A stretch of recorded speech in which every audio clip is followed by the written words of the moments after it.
Nous revoici à la médiathèque de Guéret avec nos invités qui ont découvert en même temps que vous cette fiction à court d'enfants. La réalisatrice Marie-Hélène Roux est avec nous, ainsi que Pascal Coussier, journaliste à France 3, Limousin. Merci d'être là. Avant de parler de ce travail cinématographique, donnons la parole, Alexandra, à nos invités. Oui, avant tout, il y a beaucoup d'émotions sur ce plateau et avec des réactions qu'on n'attendait pas forcément dans le public. On voulait laisser la parole tout d'abord à Geneviève Goss. Bonjour. Je vous ai vu pleurer pendant cette fiction. Oui, j'ai pleuré beaucoup, oui. Pour la bonne et simple raison que c'est l'histoire de mon mari qui est racontée. Du début à la fin. Sauf qu'il n'est pas mort quand on le voit vers la fin pendu. La personne chez qui ça s'est passé est arrivée juste à temps.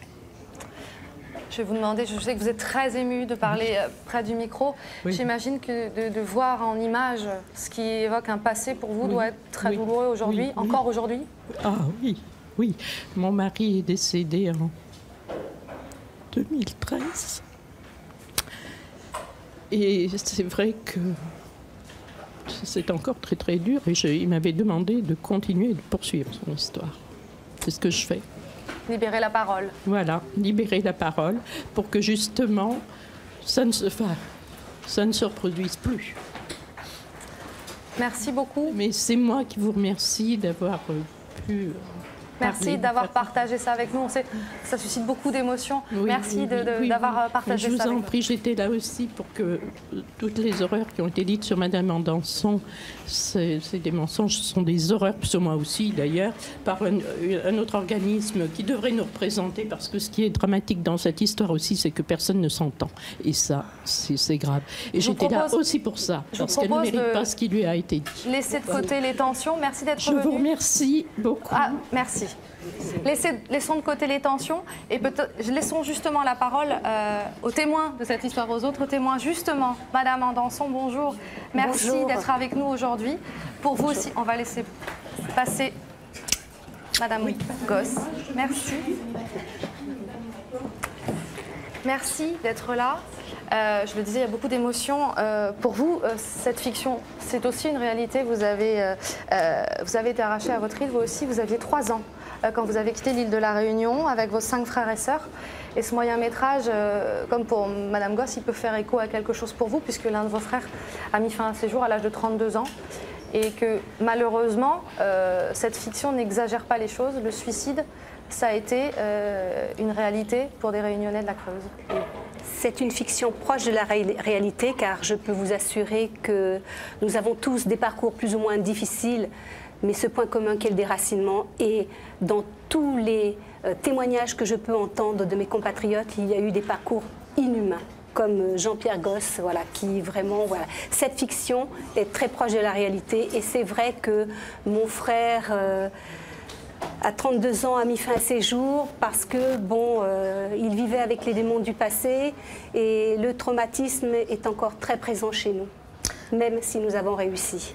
Alors, votre histoire, juste quand vous êtes arrivé en 1966 avec vos 5 frères et sœurs, vous avez tous été séparés. Et là, vous êtes placé en famille d'accueil pendant 4 ans. Et là, c'est un drame qui commence pour vous, une sombre histoire.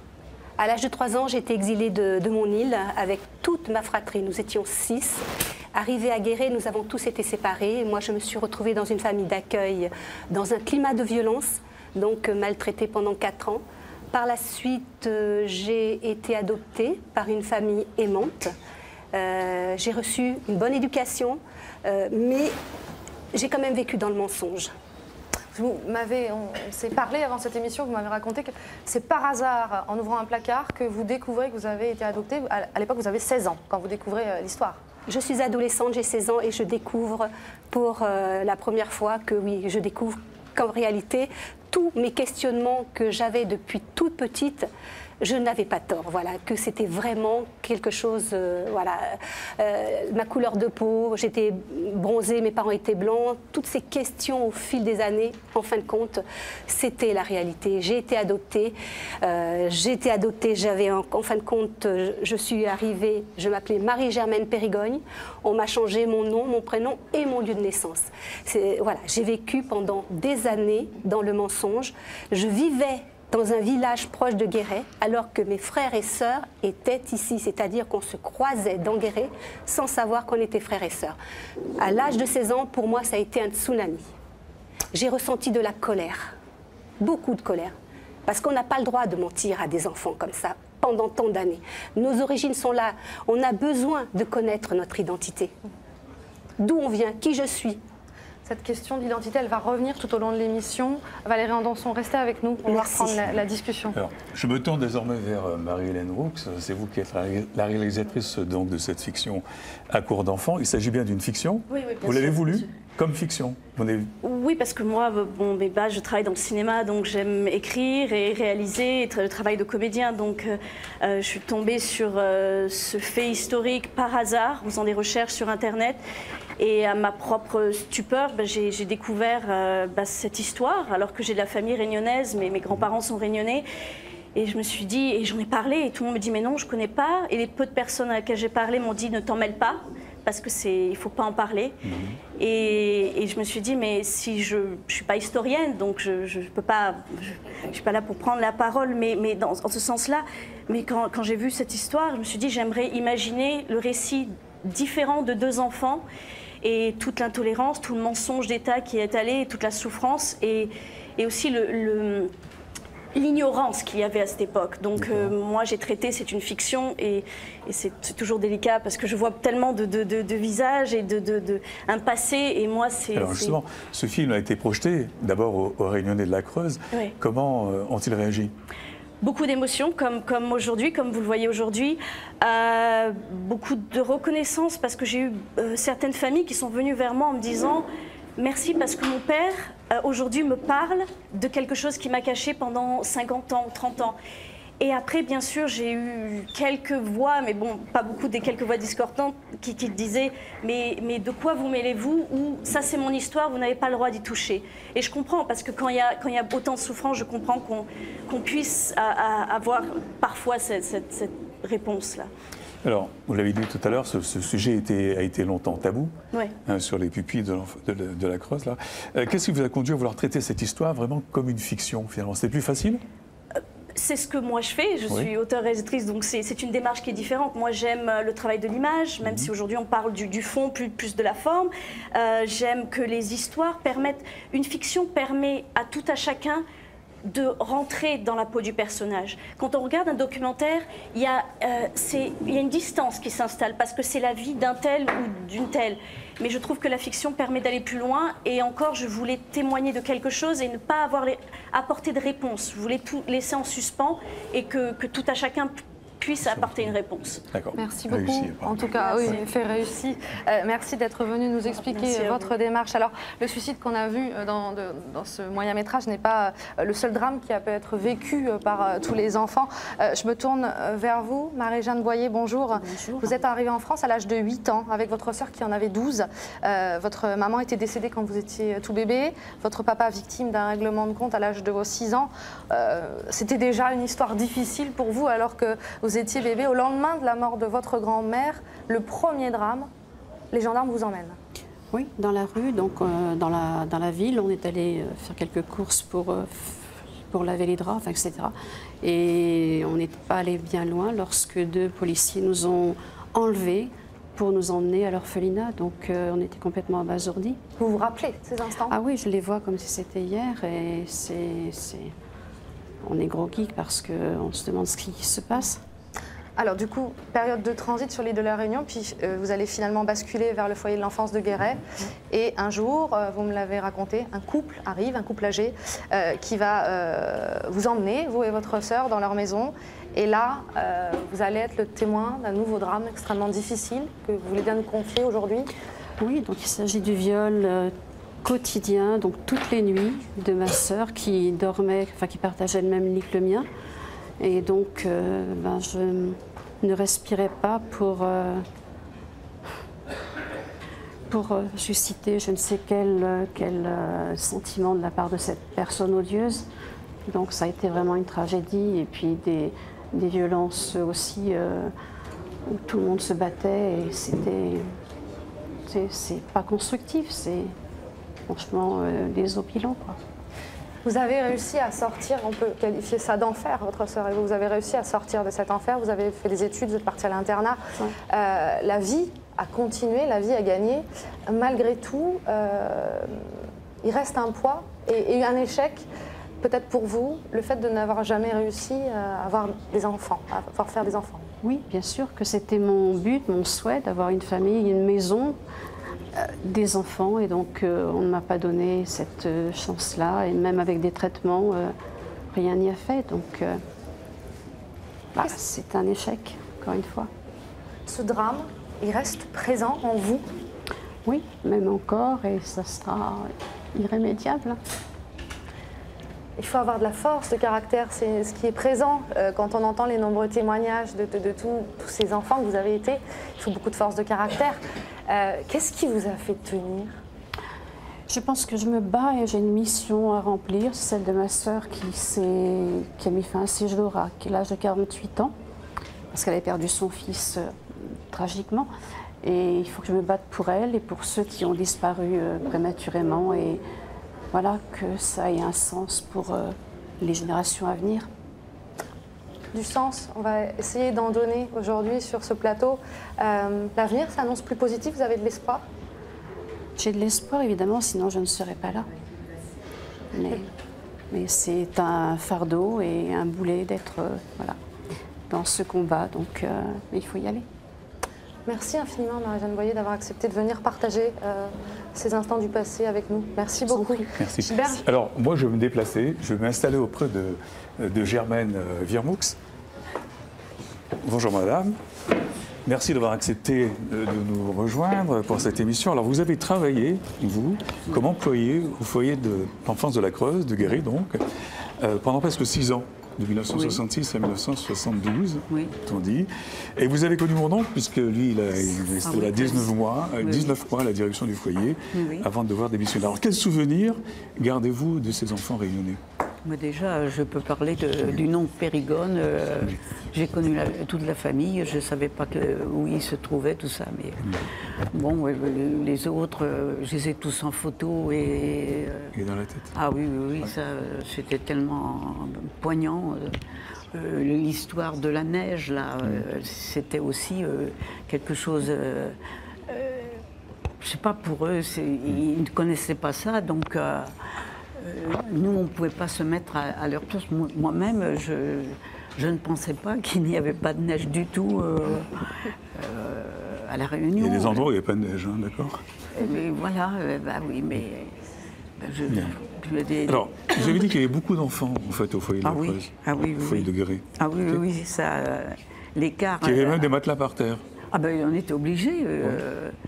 Parce qu'il y avait tellement d'arrivants qu'ils doivent bien s'en souvenir, les uns les autres, qu'on était obligés d'installer en dehors. C'était même le sol. Hein, D'accord. Est-ce que vous saviez que le directeur de la DAS de la Creuse avait une relation amoureuse avec la jeune femme qui convoyait les enfants? Oui, c'était visible. Oui. Que c'était un moyen pour les rencontrer finalement? Pardon? C'était un moyen pour eux de se rencontrer. Plus il y avait d'enfants, mieux c'était plus. Ah ben moi je pense, oui. Lui était directeur à La Réunion, elle était assistante sociale. Elle est arrivée la première et puis après ça a été Monsieur Barthes qui était content de nous montrer au foyer de l'enfant, je ne sais pas si vous vous souvenez, qui nous a montré des photos des volcans. Du volcan, hein, mais il n'a pas montré la pauvreté de là-bas, il n'a pas expliqué les choses. Hein. Moi j'étais... ça me fait de la peine de... Alors, si vous êtes là aujourd'hui, c'est parce que, malgré la fatigue, vous souhaitiez revoir ces jeunes qui ont bien grandi. Vous les reconnaissez? Ah, certains, oui. Oui, ils sont là? Oui, bien sûr, oui. Et alors, ça vous fait quoi? Quand ils ont le sourire, je suis contente. Moi, j'aimerais les voir tous réunis. J'aimerais qu'ils se rassemblent, mais bon. D'accord. Alex? Merci beaucoup. Alors justement, on va peut-être, parce que vous n'arrêtez pas, Madame Wirmoux, de regarder Valérie en dansant, de revoir Germaine Wirmoux, ça reste quand même des bons moments, ça a été des échanges. Moi, quand je suis arrivée à Guéret, je n'avais que 3 ans. 3 ans. Voilà, je faisais partie donc des petits, et je suis partie rapidement après. Oui. Donc, ce que je regrette dans ce qui s'est passé, c'est qu'ils n'ont pas du tout tenu compte des fratries. Voilà. C'est quand même incroyable de prélever ces enfants, de voler, je dis bien, ces enfants de leur famille, de faire signer des papiers. Ils étaient la plupart du temps illettrés. Ils signaient avec le pouce, avec une croix. Voilà, on leur promettait quand même de belles choses. Et arriver dans la Creuse et ailleurs, enfin surtout dans la Creuse, on ne s'occupe pas des frères et sœurs. Qu'on l'a séparé. Oui. C'est une catastrophe, c'est inhumain, je suis désolée. Justement, on ne peut pas faire le tour de toutes les histoires parce qu'il y en a tellement. Je me tourne vers vous, Pascal Coucy, vous êtes journaliste à la rédaction de France 3 Limousin. Alors vous avez réalisé un documentaire en 2003 sur cette affaire. Vous avez donc rencontré de très nombreux Réunionnais pour parler de cette histoire. Et avec un constat que Madame Andanson vient d'évoquer, c'est qu'il y a malheureusement trop d'histoires tragiques. Oui, je veux dire, on a vu les réactions d'émotion à la diffusion de ce film. Je suis assez troublé par l'émotion. Même si je connais bien cette histoire, je suis troublé, mais je ne suis pas étonné. Parce que c'est vrai que j'ai rencontré pas mal d'enfants ou d'anciens enfants qui ont subi cette histoire depuis une dizaine d'années. Et ce que j'ai pu constater, c'est qu'aucun ne s'en est sorti vraiment indemne. Aucun. Alors bien sûr, chacun a son histoire, aucun n'a la même histoire, mais tous ont été vraiment marqués par ce qui leur est arrivé. Et ce n'est pas vraiment étonnant. Ici, en Creuse, on l'a vu, bon, certains enfants ont été bien accueillis, quelques-uns ont été bien accueillis. La plupart ont été quand même pas très bien traités, certains maltraités, la plupart en tout cas n'ont pas reçu l'éducation ou l'amour qu'ils auraient dû recevoir, que devrait recevoir n'importe quel enfant ou n'importe quel adolescent. Et puis pour certains ça a été vraiment terrible. Alors il y a tous ceux qui sont suicidés, on en a parlé, il y a tous ceux qui ont eu des séquelles psychologiques ou psychiatriques graves, et puis il y a ceux qui ont continué leur vie, qui ont fait ce qu'ils ont pu. Mais il y a quelque chose qui m'a marqué, moi, au fil des rencontres que j'ai faites, c'est que même les gens que j'ai rencontrés, qui ont vécu cette histoire, et qui me disaient avec force et avec véhémence « Non, moi je m'en suis bien sorti, il n'y a pas de problème, tout s'est bien passé pour moi, ça a été une chance pour moi et tout ». Ils insistaient tellement là-dessus, avec tellement de force, que finalement on se rendait compte très vite, au bout d'une demi-heure de discussion, que c'était une façon pour eux d'aller de l'avant. D'aller de l'avant, mais surtout de cacher quelque part, de ne pas vouloir admettre quelque part ce qui leur était arrivé. Ouais. Bien sûr. Marie-Jeanne Boyer, Germaine Virmoux et Marie-Hélène Roux, merci d'être venus sur ce plateau pour témoigner. On va poursuivre ce débat, mais avant cela, prenons le temps de rappeler les faits de cette très longue histoire, résumée de 20 ans d'exil forcé pour ces enfants transplantés. Comment et pourquoi en est-on arrivé là? Eh bien, réponse avec le récit signé Pascal Coucy. Dans les années 60, l'île de la Réunion est déjà un département français. Mais un département où la pauvreté, les problèmes sanitaires et la démographie galopante créent de vives tensions et inquiètent le pouvoir politique. Au même moment, à 10 000 km de là, la désertification menace certains départements ruraux de métropole comme la Creuse. En 1963, Michel Debré est élu député de La Réunion. En témoigne à quel point, à la mesure de votre patriotisme et de vos efforts, la solidarité française, la solidarité de la métropole s'étend jusqu'ici.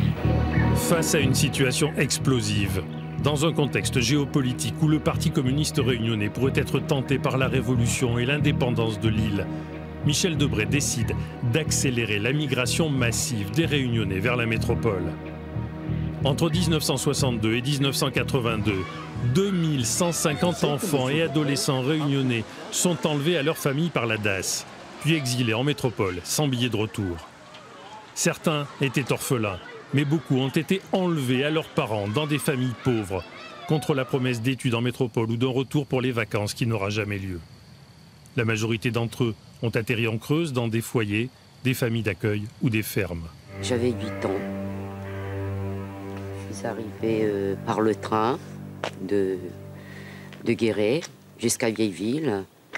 De Vieilleville, on est venu à pied ici, ce qui fait à peu près 3 km. Et je me suis retrouvée, je vais dire, complètement perdue, quoi. Je faisais tous les travaux. Tous les travaux de la ferme, pendant 3 ans de temps. J'ai fait ça. C'est-à-dire labourer les champs, semer l'engrais, soigner les bêtes, tailler les haies, faire du bois. c'est le domestique. Quelques enfants ont été bien accueillis, beaucoup ont été maltraités, tous ont été définitivement coupés de tout lien avec leurs racines et leurs familles restées à La Réunion. Sur cette carte d'identité, je m'appelle Marie-Germaine Périgogne et là, je suis née à La Réunion.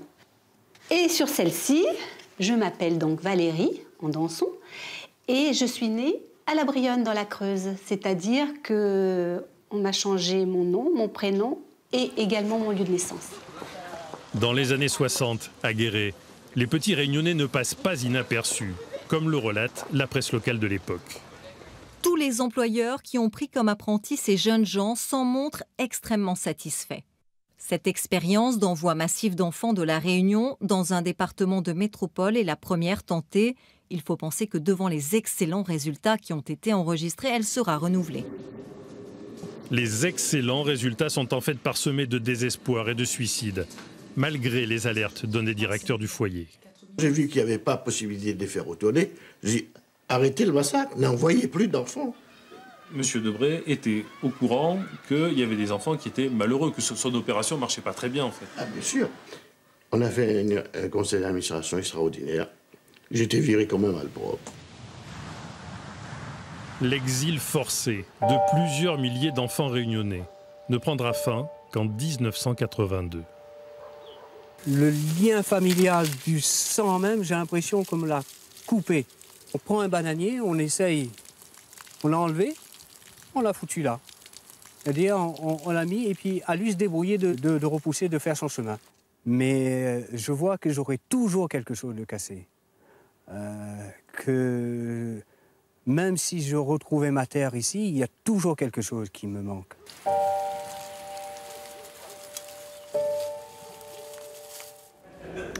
Avec nous sur ce plateau, la psychiatre Marie-Michèle Bourrin ainsi que Michel et Arzul O'Haraud. Avant de vous donner la parole à tous les trois, on va se retourner vers Pascal. Alors vous l'expliquez bien dans le reportage. Ce qui est incroyable dans cette histoire, c'est que très rapidement, on se rend compte que quelque chose ne va pas, que ça se passe mal, et pourtant, il ne se passe rien. Voilà, c'est ça. En fait, tout le problème est là. Et à cet égard, les travaux qui sont menés actuellement par la commission d'experts gouvernementaux qui ont été nommés par la ministre Erika Barrett sont assez éclairants. Ils permettent de nuancer un petit peu ce qu'on connaissait de cette affaire. On progresse dans la connaissance de cette histoire. Alors bien sûr, c'est ce qu'on a vu dans le reportage. On sait que Michel Debré, quand il a été élu député de La Réunion en 1963, a considérablement accéléré ce phénomène de migration des enfants. Mais ce qu'on sait moins, c'est que ça existait déjà avant. Il y avait déjà une surpopulation qui avait été constatée à La Réunion. Il y avait déjà un organisme qui était chargé de faciliter la migration des Réunionnais. Bon, ce qu'on sait aussi, c'est que au vu de ce qu'on pensait à l'époque sur le traitement des enfants, etc., il est possible qu'on ait pensé que ça puisse leur être utile d'être envoyés en métropole pour faire des études ou des choses comme ça. Le problème, c'est pas tant que certains enfants aient été envoyés en métropole, c'est la façon dont ils ont été envoyés en métropole, c'est la façon dont ils ont été reçus. Et c'est aussi le fait qu'au bout d'un moment, comme vous le disiez, on a su que c'était une catastrophe. On a su que des enfants se suicidaient, on a su que certains faisaient des dépressions. On le voit dans le reportage. Et là, Michel Debré n'a pas réagi. Michel Debré savait. Et Michel Debré n'a pas voulu arrêter son expérience. C'est là qu'il y a un problème. Merci. Marie-Michèle Bourrin, bonjour. Bonjour. Vous êtes psychiatre. Comment personne n'a pu imaginer en fait que ces drames, que ces déracinements allaient créer? Comment? Alors, c'est sans doute compliqué à expliquer par la dimension psychologique, mais à l'époque où ces enfants ont été envoyés en France, on n'était pas attentif à toutes ces questions de la séparation. C'est une époque où on ne parlait pas. C'est une époque où on ne disait pas aux enfants adoptés qu'ils étaient adoptés. On ne leur révélait pas leur origine. Tout ce travail-là est un travail sociétal qui s'est fait progressivement et on est arrivé à une notion de vérité. Mais je dois dire que j'ai été très impressionnée par le film qu'on a vu, la fiction qu'on a vue, et par ce que disait la réalisatrice tout à l'heure, on peut tout à fait s'identifier encore aujourd'hui à ce qui se passe pour ces enfants-là. Ouais, on a bien vu ce que c'était que le déracinement. Voilà, on voit le déracinement et on voit le mensonge s'installer. On voit le mensonge s'installer à tous les niveaux. Dans ce film, c'est du début jusqu'à la fin, tout est mensonge. Et ça, pour les enfants, c'est impossible à assumer. Il faut qu'à un moment, la vérité soit dite. Et quand on a dit des mensonges, on ne peut pas revenir sur la vérité. Je me permets d'insister sur le fait qu'on peut ne pas tout dire, mais qu'on doit toujours, ce que l'on dit doit toujours être vrai. Oui. Alors, quel terme utiliser? Parce qu'on parle de déraciner, on parle d'exiler, on parle de transplanter. On n'a pas dit déporter. OK. Est-ce que important, quel est le mot à appliquer sur ces personnes? Moi, je dirais déplacer. Déplacés parce qu'on a changé leur place, on a changé leur place dans leur arbre généalogique, on a changé leur place dans leur lieu de vie, on a changé leur place dans leurs relations. Et quand vous parliez tout à l'heure des fratries, c'est aussi ça qui est en jeu dans les fratries, c'est le fait que dans une fratrie, on se repère par la place qu'on a dans la fratrie. Et là, on leur a enlevé tous les repères possibles. Et les mots que j'ai entendus aujourd'hui sont les mots du traumatisme. C'est-à-dire, une dame a dit tout à l'heure, j'ai encore les images comme si c'était hier. Eh bien ça veut dire que le traumatisme n'est pas du tout élaboré. Donc, on a vu les parcours tragiques. Comment un enfant peut-il se reconstruire? Une personne, aujourd'hui, peut se reconstruire après de tels drames, en fait.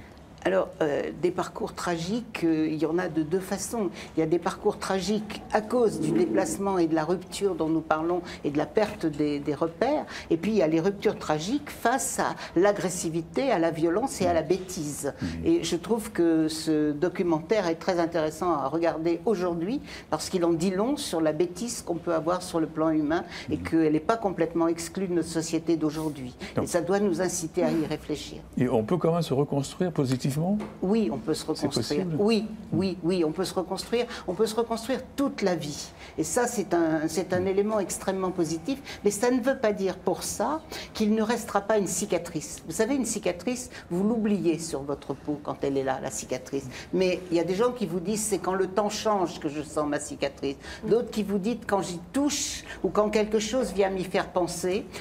Elle est là, ma cicatrice. Et je crois qu'on ne peut que garder des cicatrices de cette situation. Mais oui, on peut se reconstruire. Le problème, comme disait tout à l'heure monsieur, c'est qu'on n'a pas du tout aidé à la construction. On n'a pas du tout compris la détresse de ces enfants et personne ne les a aidés à se reconstruire. Et moi, j'ajouterais un autre point qui me semble extrêmement dommageable, c'est qu'ils ont été victimes déjà du mensonge au niveau de la Réunion, mais ils ont été victimes aussi de l'incompétence des services sociaux qui étaient chargés de vérifier que leur placement était de bon placement.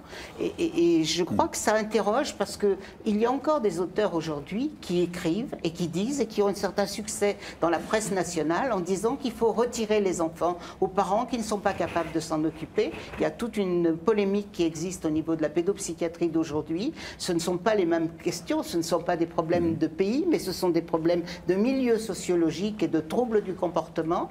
Et certains prétendent qu'il faut enlever les enfants le plus jeune possible et puis ensuite les reconstruire d'une certaine façon. Je ne vous cache pas que je ne suis pas d'accord avec ça. D'accord, j'ai bien compris. Marie-Michel Bourrin, on va vous retrouver tout à l'heure. On a parlé de beaucoup de parcours difficiles. Pascal, vous le disiez, il y a quand même eu de belles histoires et c'est bien aussi qu'on les évoque. Et Michel et Arzul O'Haraud sont avec nous aujourd'hui et pour eux, merci de nous avoir rejoints. Pour vous, le foyer de Guéret, ça a été une bonne nouvelle. Vous êtes arrivés tous les deux au même âge, à 13 ans. Hein, oui, moi je suis arrivée oui, j'avais l'âge de 13 ans. En 1966, à quelques mois d'écart. À quelques mois d'écart. Moi je suis arrivée au mois d'août et mon mari au mois d'octobre. Et alors pour vous, la rencontre, c'est tombé amoureux? La rencontre, c'est pas fait tout de suite. Hein. Parce que donc moi j'étais à l'école, j'ai eu de la chance de ne pas être placée en nourrice. Bon, j'étais à l'école, j'étais au lycée de jeunes filles pendant 1 an. Et puis après, j'étais placée en Corrèze, chez les sœurs. Enfin bon, j'ai fait un parcours honorable. Hein. Arzul, je sais que vous êtes timide et que vous ne souhaitez pas parler, mais tout à l'heure, je vous ai vu, on passe des images du foyer. Ça reste des bons souvenirs pour vous. Vous pouvez prendre le micro. Prenez le micro, s'il vous plaît. Ça va, bon. C'était ces bons souvenirs pour vous. On avait des tas de copains, des copines, tout ça, c'était bien. Prenez le micro, je vous en prie. On vous entend pas sinon. Voilà. Vous disiez On était tout ensemble, tout regroupés. C'était terrible, quoi. C'était bien. Des bons souvenirs, hein. Ça vous met de l'émotion. Ah oui, mais c'est dommage que ça va durer. Malgré tout, ensuite vous vous êtes donc rencontrés. Vous avez quitté le foyer à l'âge de 19 ans, si je me rappelle bien. Hein. Oui. Et vous vous mariez. Oui, on s'est mariés en 72. Et j'ai continué jusqu'à ma fin de carrière. Et vous êtes tous les deux toujours restés en Creuse. Oui, on est toujours. Je suis arrivée en Creuse, puis je suis restée en Creuse. Et vous avez Je me suis mariée, j'ai eu mes 3 enfants, j'ai 2 petits-enfants et bon, pour l'instant, ça se passe bien. Arzul, vous avez fait quoi, Arzul? Vous avez travaillé dans quoi? Moi, j'étais peintre en automobile. D'accord. Ok. J'ai fait 40 ans dedans, 43 ans même. Et Michel? Eh ben, moi, j'étais nourrice agréée avant, et puis après, bon, j'étais faire les ménages, et puis jusqu'à ma retraite. D'accord. Est-ce que vous vous sentez aujourd'hui tous les deux creusois, réunionnais, les deux? C'est une question difficile. On va dire creusois d'adoption, mais c'est tout. Mes racines, c'est la Réunion. Et est-ce que vous avez eu l'occasion, je crois que vous avez eu l'occasion que quelques rares fois de retourner sur l'île de la Réunion? La première fois, on était parti avec l'association de mon frère en 97. Après, on est retourné 2 fois par nos propres moyens. La dernière fois qu'on est retourné, c'était en 2005. Et ça, c'est un souhait de pouvoir y retourner régulièrement? J'aimerais bien. Bon, maintenant qu'on est à la retraite, on a surtout la santé et on peut voyager. C'est ce qu'on vous souhaite. C'est tout le bien qu'on vous souhaite, évidemment. Marie-Michel Pourra, retourner sur les lieux de cette enfance, c'est une bonne chose? Un parcours initiatique nécessaire? Alors, je ne sais pas si c'est un parcours initiatique. Je ne l'ai pas entendu comme ça dans les propos qui viennent d'être tenus, mais je l'ai entendu comme quelque chose. Ouais. Mes racines existent là-bas. Voilà. J'ai du plaisir à y aller, j'ai du plaisir à revenir. C'est-à-dire, je suis justement dans la liberté de pouvoir avoir 2 lieux et de pouvoir changer. J'ai réussi à me greffer. Ce n'est pas mon pays, mais je suis greffée là. Alors justement, Valérie, vous acquiescez, je vous vois en dansant. Alors, un premier retour, vous êtes une fois retourné à La Réunion. Ce n'est pas forcément si bien passé que vous l'entendiez. Ensuite, vous avez décidé de passer 9 ans à La Réunion. Vous aviez 43 ans, je crois. Vous êtes parti avec vos enfants passer 9 ans là-bas. Est-ce que ce voyage, ce retour aux sources, il a été bénéfique pour vous? La toute première fois que je suis retournée à La Réunion, ça a été pour moi un déni. Puisque je laissais une maman adoptive là, qui ne voulait pas que je retrouve mes racines. Et j'ai trouvé la misère à La Réunion. Donc, je me suis dit, je suis creusoise. Mais après, par la suite, au fil du temps, j'ai fait ma vie et je suis retournée à La Réunion à 43 ans à la recherche de mes racines afin de savoir ce qui s'était passé, connaître mon identité. Et là, j'ai fait face à des administrations qui me fermaient la porte, c'est-à-dire que je n'aurais jamais l'acte de naissance original qui se trouve à la mairie de Bois-de-Nèfles. Donc il y a quand même quelque chose qui ne va pas parce qu'aujourd'hui j'ai une fausse identité et moi, ma quête personnelle c'est de retrouver mon lieu de naissance parce que je suis creusoise d'adoption, mes racines sont là-bas, je n'existe plus à La Réunion, c'est quand même incroyable. Je suis rayée de l'état civil de La Réunion. Michel et Arzul Ouareau, merci d'être venus témoigner aujourd'hui. Alors, à partir des années 2000, des pupilles ont commencé à vouloir obtenir justice sur ce scandale, obtenir réparation, plusieurs de cette transplantation. Alors, depuis un long combat juridique, s'est engagé pour obtenir la reconnaissance de ce drame. Exactement. Découvrons cela avec le reportage de Pascal Coucy. Dans les années 2000, 35 ans après avoir été enlevé à sa mère et envoyé en Creuse, Jean-Jacques Martial sera le premier des Réunionnais exilés à porter plainte contre l'État français pour être indemnisé et retrouver son vrai nom. L'État m'a volé ma vie, a volé la vie des autres enfants, a volé la vie de ses parents à La Réunion.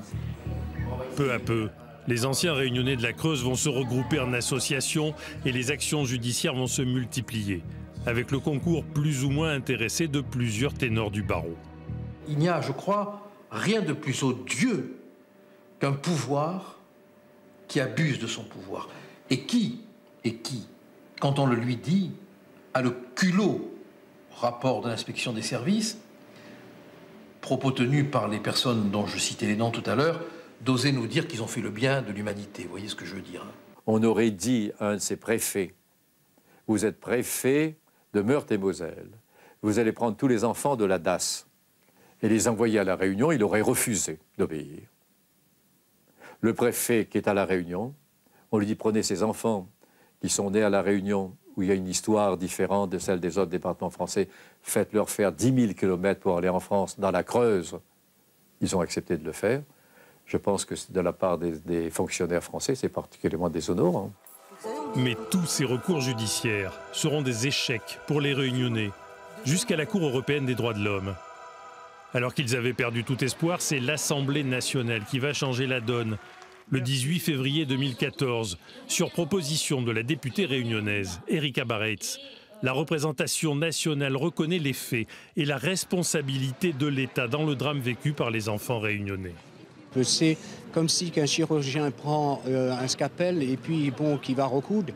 Là, disons qu'on est sur une table de réveil et peut-être ce soir, on va se réveiller un peu mieux et voir un petit peu si dans le temps, nous allons pouvoir guérir. Mais la souffrance, on sait que psychologiquement, ne pourra jamais être effacée de notre mémoire. Une commission gouvernementale d'experts est créée 2 ans plus tard. Elle est chargée de proposer des mesures pour aider les victimes. Mais surtout, elle devra faire la lumière sur les faits et les responsabilités dans cette affaire. La demande de mémoire pour les enfants et les petits-enfants. C'est quelque chose qui est ressorti, que je mesurais moins jusqu'alors. Cette demande de personnes qui disent « mais nous, notre histoire, on en a un peu honte ». On n'arrive pas à communiquer avec nos enfants et nos petits-enfants. Est-ce que la commission peut faire ce travail de mémoire? Personne ne doit avoir honte de ce qu'il est. Il a été ex-pupille dans ces conditions-là. Il n'a pas à avoir honte de ce qu'il a vécu, de ce qu'il est, de ce que ses parents ont fait ou pas fait. Et c'est pour ça que je parle beaucoup de paix. Et la paix, c'est raconter. Mais raconter la vraie histoire. C'est pour ça qu'on a encore du travail à faire. Désormais, tout autant que les mesures administratives ou les billets d'avion pour la Réunion, c'est la reconnaissance symbolique du drame qu'ils ont vécu qui devrait aider les pupilles réunionnais à surmonter leur passé. Gilbert, on accueille à présent Simon Apois, président de l'Association des Réunionnais de la Creuse.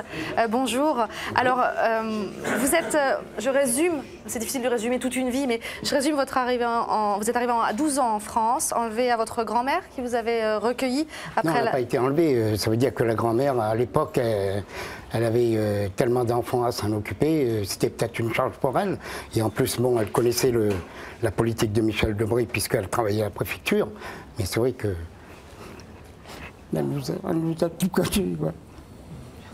Comme on le voit, on l'a vu avec Marie-Michel Bourras, c'est passé, c'est encore toujours très présent. Voilà.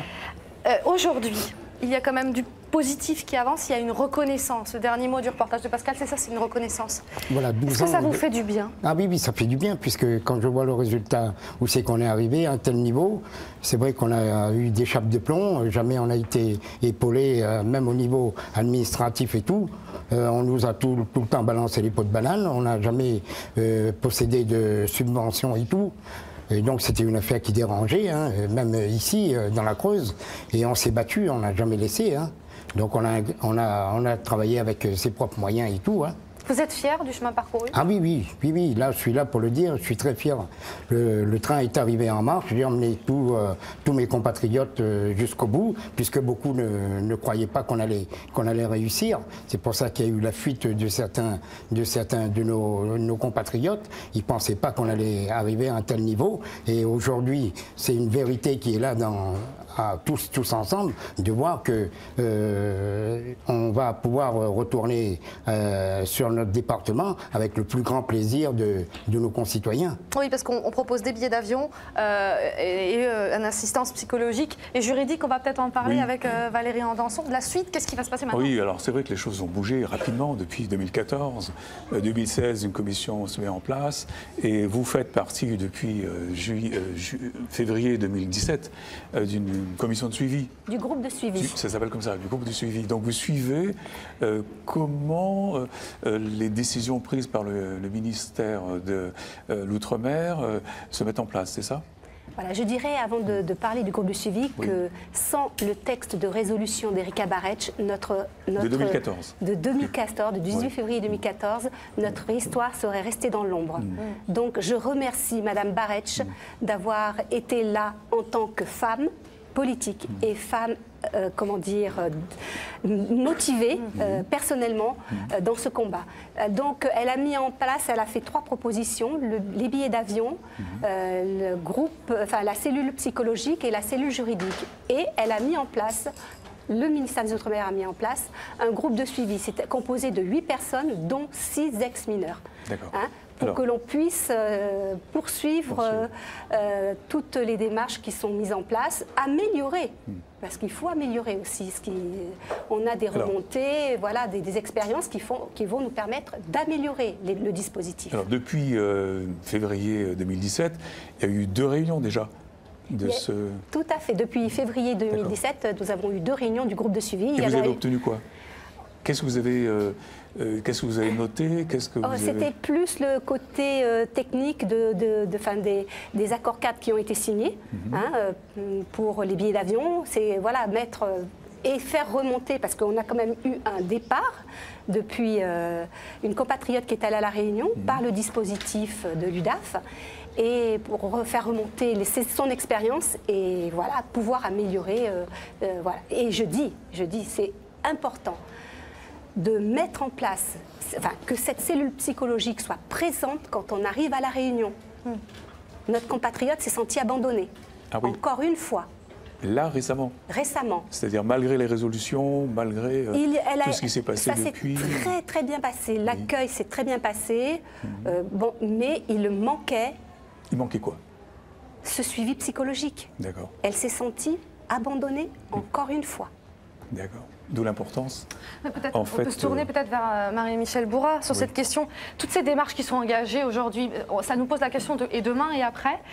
Tout cet accompagnement, il va être utile pour les pupilles ou pour les descendants des pupilles? Votre question est excellente. Il va être utile pour les deux, parce que pour les descendants, ça passera par les pupilles. C'est-à-dire que c'est la façon dont les gens vont construire leur histoire et la façon dont ils vont en parler à leurs descendants qui va construire quelque chose. Et en même temps qu'ils en parlent, ils se construisent. Donc c'est très important de faire ce double travail, de transmettre, mais de se construire en transmettant.